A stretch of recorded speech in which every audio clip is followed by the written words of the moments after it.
Hello dear learners, welcome back to Abit Shiksha. Today's daily news capsule is brought to you by Abit Shiksha. So let us begin. आज के news articles है. First, retail inflation cooled from 6.83 in August to 5% in September.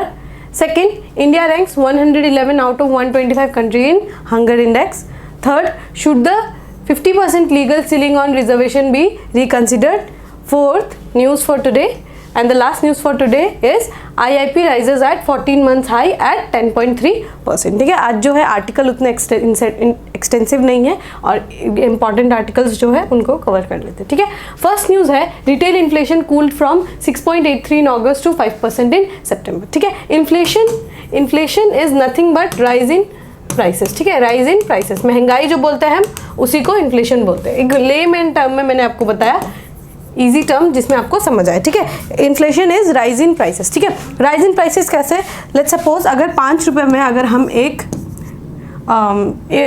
एक mango खरीद पाते, ठीक है example, अगर 5 रुपये में एक मैंगो खरीद पाते, बट इन्फ्लेशन होने के बाद ये हो सकता है कि अगर हम 10 रुपये में हमें एक मैंगो है, तो ये जो प्राइस इंक्रीज है और जो सप्लाई है उसमें जो मिसमैच हो जाता है या फिर इंक्रीज डिक्रीज होता है उसी को हम इन्फ्लेशन बोलते हैं. ठीक है, तो प्राइस राइज जो है इसको जो है कूल करने के लिए मॉनेटरी पॉलिसी कमेटी जो है हमने डिस्कस किया था, आपको अगर याद होगा.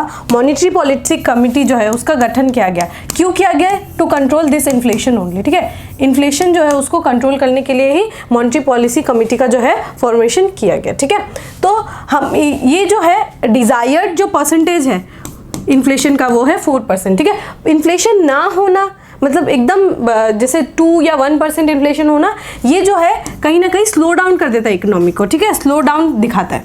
और हाई इन्फ्लेशन होना, तो हाई इन्फ्लेशन लाइक 8% 9% जो है वो क्या करता है कि इकोनॉमी को ये भी कहीं ना कहीं स्लो डाउन कर देता है, क्योंकि लोगों का परचेजिंग पावर जो कैपेसिटी होता है या फिर इन्वेस्टमेंट का जो कैपेसिटी होता है वो उसमें काफ़ी ज़्यादा रिडक्शन देखने को मिल जाता है. तो RBI ने जो है थ्रेशहोल्ड जो है उसको 4% पे डिमार्केट किया है कि अगर 4% इन्फ्लेशन रहा तो जो है हम समझ सकते हैं कि इट इज़ ग्रोइंग. ठीक है, इकोनॉमी इज ग्रोइंग. बट अगर ये इसका एक बैंडविड्थ भी दिया है. ठीक है, ये तो थ्रेशहोल्ड है, इसके बैंडविड्थ मतलब +-2 अगर हुआ, +-2 अगर हुआ तो मतलब इसका ये समझ सकते हैं कि economy is growing and we can adjust. ठीक है, ये एडजस्टमेंट हम कर सकते हैं. जैसे अगर 4% -2%, 2% में भी अगर इन्फ्लेशन हुआ तो we can adjust, but we need some additional help. ठीक है, या फिर 6% हुआ तो भी हम जो है एडजस्ट कर सकते हैं. बट 4% जो है ये एक आइडियल परसेंटेज है, इससे +-2 हो सकता है. ठीक है, मॉनेटरी पॉलिसी कमेटी के बारे में हम लोगों ने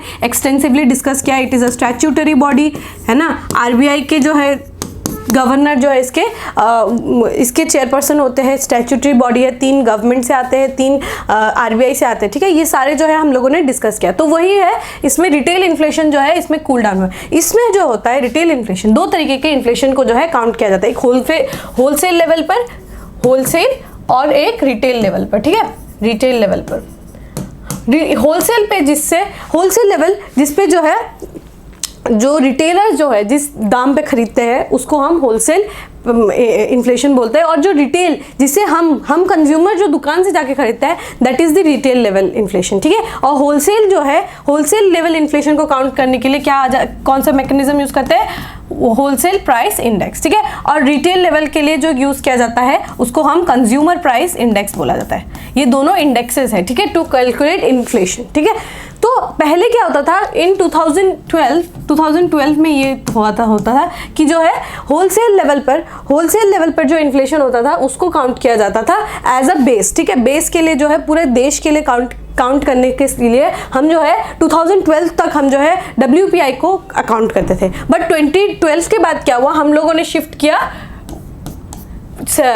कंज्यूमर प्राइस इंडेक्स के ऊपर. क्यों? क्योंकि कंज्यूमर प्राइस इंडेक्स में बोथ गुड्स एंड सर्विसेज का यूज़ किया जाता है. ठीक है, इसमें बस जब WPI अकाउंट करते हैं तब उसमें सर्विसेज जो है इंक्लूडेड नहीं होता है. But when we count CPI उसमें गुड्स प्लस सर्विसेज होता है. और इसमें जो है फूड का जो परसेंटेज है इन CPI वो WPI से ज़्यादा है. इसीलिए जो है क्योंकि ये डायरेक्टली इफेक्ट करेगा सिटीजन्स को भी, तो ये एक बेटर बेस समझ में आएगा हमें. इसीलिए जो है हम लोगों ने 2012 में we shifted from wholesale to retail. ये आपको समझ आ गया। तो इसी के बारे में बात की गई यहाँ पे जो है पहले जो है 6.83 था, काफ़ी हाई है, बट अगस्त में जो है 5.02, it is with in the threshold, ठीक है, विद इन दी थ्रेशोल्ड है, इट इज़ ओके। बट क्योंकि अभी जो है आपको मालूम होगा अल नीनो की वजह से जो है प्रोडक्शन में जो क्रॉप्स में जो है कमी हम लोग को देखने को मिली है, तो it could be a matter of tension, but for now it is retail inflation is very much in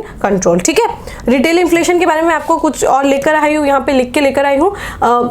जो कंज्यूमर प्राइस इंडेक्स है सीपीआई के बारे में है ये, दिस इज अबाउट सीपीआई कैसे कौन काउंट करता है? नेशनल स्टैटिस्टिकल ऑफिस, ठीक है, नेशनल स्टैटिस्टिकल ऑफिस, ठीक है, नेशनल स्टैटिस्टिकल ऑफिस जो है ये काउंट करता है क्या? सीपीआई, ठीक है।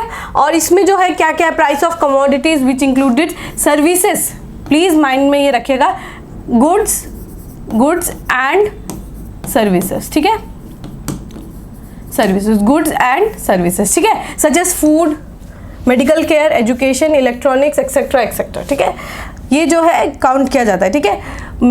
इसमें सेवरल सब कैटेगरीज होती है, जैसे food and beverages, fuel and light, housing, clothing, bedding, footwear etcetera, ठीक है, सीपीआई में ये होता है। आई होप आपको ये टॉपिक क्लियर हो गया होगा। इन्फ्लेशन है, you can expect every year ये टॉपिक से क्वेश्चन आता है, ये टॉपिक से एवरी ईयर क्वेश्चन आता है। सीपीआई डब्ल्यूपीआई से एवरी ऑल्टरनेट ईयर क्वेश्चन हम लोग को देखने को मिलता है। तो ये टॉपिक जो है inherently it's extremely important topic. आप जब ये कवर करेंगे मेक श्योर करेगा कि आपके जितने बेसिक जो है डाउट्स वो सब क्लियर हो जाए, ओके। ये टॉपिक से आप हर साल क्वेश्चन एक्सपेक्ट करेंगे ही करेंगे, ठीक है। Let us move on to the next news, that is India ranks 111 out of 125 countries in hunger index.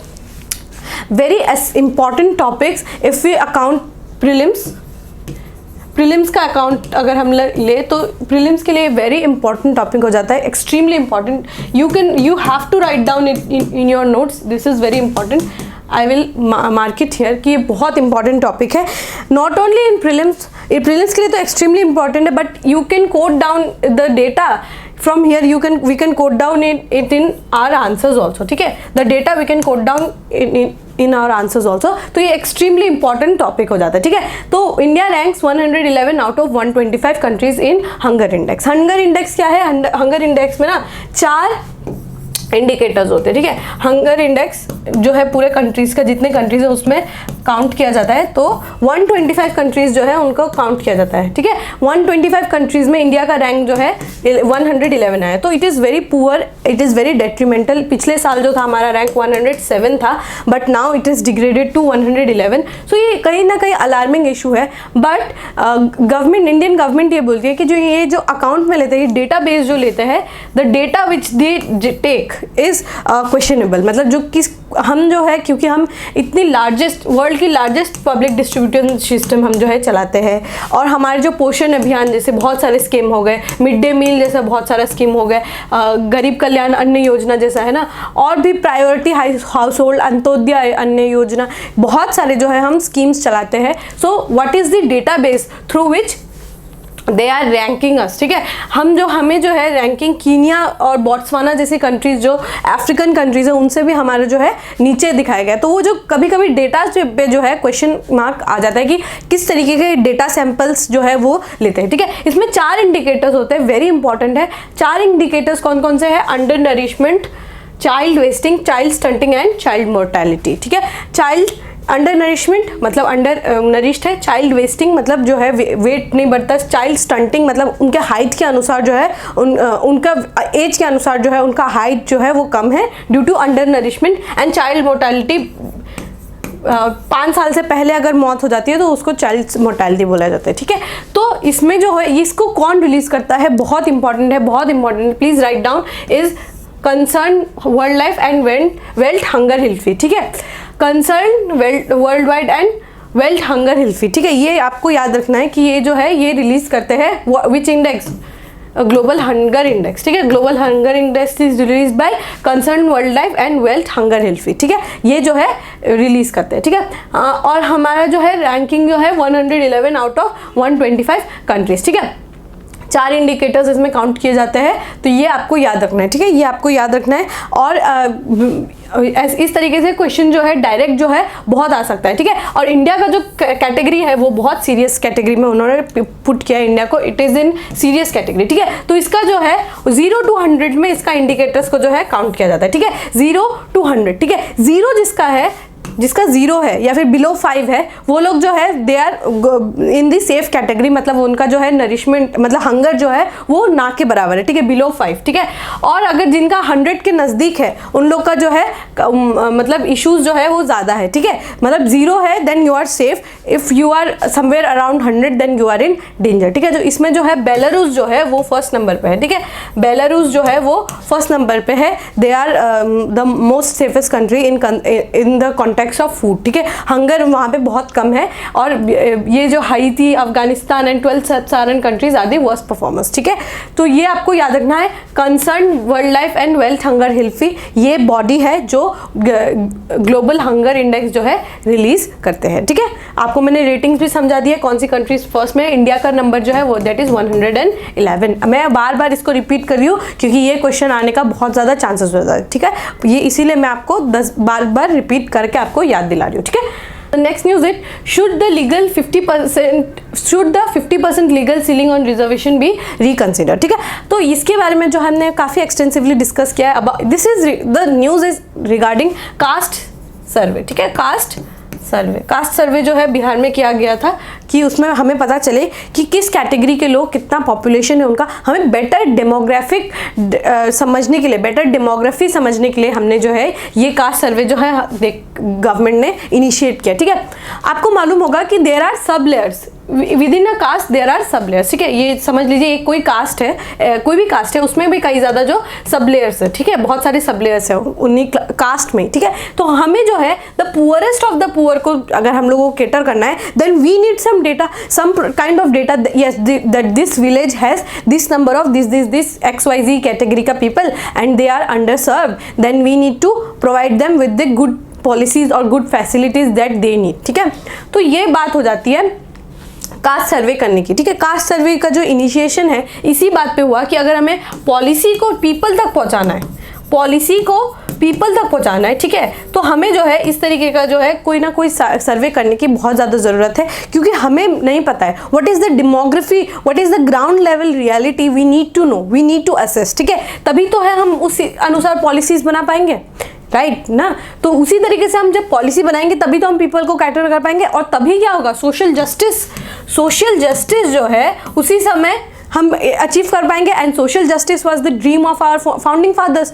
Ambedkar ji का तो ड्रीम था ना सोशल जस्टिस को जो है अवेल करना। तो these type of surveys are very important, ठीक है। अगर आप एक तरीके से सोचें it is very important, but कहीं ना कहीं इसके अगेंस्ट भी बहुत सारे लोगों ने बोला है, very many peoples have said that कि यहाँ पे जो है इसके इश्यूज हो सकते हैं, लाइक यू नो सेग्रीगेशन अगर ये जो है रिलीज हो जाता है डेटा देन सेग्रीगेशन करने का बहुत सारा चांसेस हो जाते हैं, there could be segregation within this society, ठीक है। इसीलिए काफ़ी सारा इश्यूज है। बट इनहेरेंटली ये जो सर्वे किया गया है ये जानने के लिए कि lowest of the lowest rungs of the society को जो है हमें केटर करना है थ्रू आवर पॉलिसीज, ठीक है। हमारे पॉलिसीज के थ्रू जो है हमें उनको केटर करने की जरूरत है। तो इसी में यही बात की गई है, अगर हम उनको केटर करेंगे, केटर हम किस में कर पाएंगे, अगर उनको जो है एम्पावरमेंट करना है तो क्या क्या जो इंपॉर्टेंट नीड्स हो जाती है। पहली हो जाती है आपका एजुकेशन होगा तभी हम एम्पावर कर पाएंगे, और एजुकेशन होगा तभी हमें वर्क मिलेगा, तो हमें जो है एम्प्लॉयमेंट की बात यहाँ पे की गई है, ठीक है। एजुकेशन एंड एम्प्लॉयमेंट ही एक जरिया है जिससे जो है हम अपना जो पोजीशन है उसको चेंज कर सकते हैं, ठीक है। तो ये जो दोनों जो सेक्टर है इसमें एक बात की जाती है that is the concept of reservation, ठीक है। ये आप इस तरीके से कनेक्ट करिए, रिजर्वेशन जो है एजुकेशन और एम्प्लॉयमेंट में की जाने की बात की गई है, ठीक है। और हम जो है बेसिकली जो है एजुकेशन नहीं बट बेसिकली हम जो है एम्प्लॉयमेंट के जो है सेक्टर में जो है इसको ज़्यादा ध्यान से पढ़ने की कोशिश करते हैं, ठीक है। तो अगर किसी भी कैटेगरी को अगर हमें अच्छे से रिप्रेजेंट करना है तो हमें जो है रिजर्वेशन की इसमें बात की गई है, ठीक है।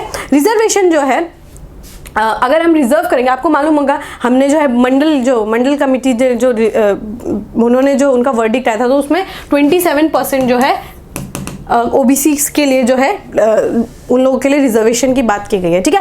तो क्या वो अच्छे से इम्प्लीमेंट हुआ है, दैट वाज द इशू, ठीक है। तो इसी के लिए अगर हम कास्ट बेस्ड सर्वे करके और ज़्यादा वो क्या बोलते हैं रिजर्वेशन लाएंगे तो क्या उसका जो है इम्पैक्ट किस तरीके से सोसाइटी में पड़ेगा उसकी बात की गई, ठीक है। तो अभी तो ये सिर्फ this is a discussion, this is a debate कि हमें क्या ये जो 50% का सीलिंग है, आपको ये याद रखना है 50% ही सीलिंग है, ठीक है। अगर आपको रिजर्वेशन करना है, किसी के लिए सीट रिजर्व करना है, then the maximum limit you can reach is up to 50%। 50% से ज़्यादा जो है आप एम्प्लॉयमेंट में जो है इसमें रिजर्वेशन आप नहीं कर सकते, ठीक है। This is the threshold. ये कौन से जजमेंट में बोला गया था? इंदिरा सावनी केस, ठीक है। 1992 में जो इंदिरा सावनी केस है उसमें बोला गया था कि आप जो है yes for development you can reserve seat for particular caste और particular segment of society, but you can not bridge the 50% threshold. 50% quota से ज्यादा आप जो है रिजर्वेशन नहीं कर सकते। कौन सा जजमेंट है? इंदिरा सावनी जजमेंट। वेरी इंपॉर्टेंट जो मैं आपको बोल रही हूँ अभी, ये टॉपिक्स जो है काफी ज्यादा इंपॉर्टेंट है, ठीक है। इंदिरा सावनी केस में ये बोला गया था कि आप जो है 50% से ज़्यादा जो है रिजर्वेशन नहीं दे पाएंगे, ठीक है। और इसी के बारे में आपके बहुत सारे मतलब आप अब अगर क्लासिक एग्जाम्पल तमिलनाडु का देखेंगे तो वो जो है 69% रिजर्वेशन देती है, 69% रिजर्वेशन देती है। क्यों? क्योंकि उन्होंने जो है ये जो टॉपिक है रिजर्वेशन का topic, it is in what it was kept in the 9th schedule. 9th schedule में उन्होंने जो है ये जो टॉपिक है रिजर्वेशन का टॉपिक फॉर तमिलनाडु, उन्होंने जो है साइन करवाया प्रेसिडेंट से, and president put it in the 9th schedule. ये जो तमिलनाडु में जो रिजर्वेशन है वो 69% इसीलिए है क्योंकि उसको 9th शेड्यूल में डाला गया था, ठीक है। और 9th शेड्यूल में ऐसा जजमेंट आया था, 9th शेड्यूल में ऐसा प्रोविजंस था कि 9th schedule was not under judicial review, ठीक है। अंडर जुडिशियल रिव्यू नहीं था, इसीलिए जो है तमिलनाडु जो गवर्नमेंट है वो 9th शेड्यूल में जो है 69% रिजर्वेशन का जो है कॉन्सेप्ट वो ला पाई। But after the IR Coelho case के बाद क्या हुआ कि हम जो है अब जुडिशियल रिव्यू में ला सकते हैं दी 9th शेड्यूल, ठीक है। 9th शेड्यूल जो था आईआर कोहलो केस के बाद जो ये हुआ, IR Coelho case was in 2009। IR Coelho case का जजमेंट ये आया कि 9th शेड्यूल भी अब जुडिशियल रिव्यू में रहेगा, बट वो जो है प्री डेट आप नहीं कर सकते। 2009 से पहले जितने भी प्रोविजंस है वो अगर 9th शेड्यूल में है then they are not under judicial review, but अगर 2009 के बाद कोई भी प्रोविजन जो है 9th शेड्यूल में अगर डालेंगे तो वो that would be under judicial review, ठीक है। तो इसीलिए आपको ये टॉपिक्स जो है IR Coelho case and Indira Sawhney case जो है इस टॉपिक के लिए काफ़ी ज़्यादा इंपॉर्टेंट हो जाता है, इसलिए मैं आपको ये लेकर आया। I hope that I have made you clear. ये जो है अभी जो है this are only discussion and precaution, ठीक है। हम जो है अभी इसके बारे में कोई सॉलिड जो है गवर्नमेंट जब तक कोई पॉलिसी या फिर कोई ऐसे एक्ट नहीं लाती then we can not talk, but these are just speculation कि क्या हमें 50% का जो है सीलिंग ब्रीच करना चाहिए। People are in the favour, some people are in the against कि ये जो है basically 23rd we are living in the 21st century, और इस तरीके के जो रिजर्वेशन है कहीं ना कहीं जो है सेग्रीगेट कर देते हैं, ठीक है। पॉपुलेशन को जो है सेग्रीगेट कर देते हैं, ठीक है। तो इसीलिए कहीं बहुत सारे जो डिबेट डिस्कशंस है वो चल रहे हैं अभी भी, and this is one of the most hot topics, ठीक है। तो आपको जो है इस तरीके से सोचना है और जजमेंट्स जो है उनके बारे में आपको जानना है, क्योंकि ये जो जजमेंट्स है काफी ज्यादा इंपॉर्टेंट है, ठीक है। तो आई होप कि आपको आईआर कोहलो केस के बारे में भी पता चल गया होगा और इंदिरा सावनी का जजमेंट भी आपको पता चल गया होगा, ठीक है। सो ये इंपॉर्टेंट टॉपिक है, आपको याद रखना है, ठीक है। So let us move on to the last news. The last news for today is IIP rises at 14-month high of 10.3%। तो हमने IIP के बारे में भी एक दिन हमने डिस्कस किया था कि ये जो है IIP जो है IIP is index of industrial production. ये क्या दिखाता है? मैन्युफैक्चरिंग सेक्टर का जो है हेल्थ के बारे में दिखाता है, ठीक है। मैन्युफैक्चरिंग इंडस्ट्री का किस तरीके से परफॉर्मेंस है इन दी मैन्युफैक्चरिंग सेक्टर। आपको मालूम होगा कि manufacturing sector is one of the most important sector. ये जो है मैन्युफैक्चरिंग सेक्टर जो है हमें बताता है कि how the overall economy is performing, ठीक है। ओवरऑल इकोनॉमी इज परफॉर्मिंग क्योंकि ये मैन्युफैक्चर करते हैं, गुड्स मैन्युफैक्चरिंग जो है यहीं पे होता है। तो मैन्युफैक्चरिंग जो अगर कितने ज़्यादा यहाँ पे डिमांड है, मैन्युफैक्चरिंग में जो कितना डिमांड है that shows the boom in the economy, ठीक है। किस तरीके से बूम हो रहा है या फिर what is the slow down, if it is there is slow down और देयर इज अ स्टैग्नेशन। ये जो है मैन्युफैक्चरिंग इंडस्ट्री जो है हमें बहुत अच्छे से बताता है, क्योंकि मैन्युफैक्चरिंग इंडस्ट्री में जितना डिमांड होगा, जिस लेवल पे डिमांड होगा उसी उसी तरीके से कहीं ना कहीं हम जो है एक अंदाज़ा लगा सकते हैं कि किस तरीके से होल सेक्टर और whole of the economy is performing. तो जितना भी अच्छा होगा, IIP जितना अच्छा होगा, that is index of industrial production जितना अच्छा होगा, that is a good news for the country. तो ठीक है, तो अब जो है वो 10.3% इट इज़ हाई, ठीक है, बहुत सालों के बाद, ठीक है, 14 मंथ्स के बाद ये जो है इतना पेस पकड़ पाया है एंड बहुत अच्छा परफॉर्मेंस है, ठीक है, बहुत अच्छा परफॉर्मेंस है 10.3%, ठीक है। हमने जो है इसके बारे में एक बार पिछले क्लासेस में जो है काफ़ी इन डेप्थ डिस्कशन किया था। मैं आपको बस एक बार याद दिला देती हूँ, एक बार रिवाइज कर लेते हैं हम साथ में। तो ये जो है एक कंपोजिट गुड है, ठीक है, कंपोजिट इंडिकेटर है, ठीक है, हमें बताता है कि changes in volume production of industrial products, किस तरीके से वॉल्यूम कितना बढ़ रहा है या फिर वॉल्यूम कितना घट रहा है in the manufacturing sector, it is the IIP, ठीक है। IIP हमें इंडिकेट कराता है कि वॉल्यूम इंक्रीज हो रहा है प्रोडक्शन का या फिर वॉल्यूम डिक्रीज हो रहा है, ठीक है। कौन इसको पब्लिश करता है? मंथली पब्लिश होता है ये, monthly, please write it down, this is published monthly by NSO, national statistical office, वो है किसके अंदर? Ministry of statistics and programme implementation, NSO हमने पिछली क्लास में अभी 2-3 स्लाइड्स पहले ही डिस्कस किया था। सो आप जो है उसके बारे में पढ़ लीजिए क्योंकि ये बहुत ज़्यादा इंपॉर्टेंट है और मैंने अभी इसी क्लास में हमने 2 बार NSO के बारे में पढ़ लिया था, once in CPI and another one in IIP, ठीक है। तो देखिए आप ये जो रिपीटेशन है टॉपिक्स का काफ़ी बार हमको देखने को मिल रहा है, इसीलिए काफ़ी ज़्यादा इंपॉर्टेंट हो जाता है, ठीक है। बहुत सारे जो है इसमें ब्रॉड कैटेगरीज है, बट द ब्रॉड कैटेगरीज जो है हमने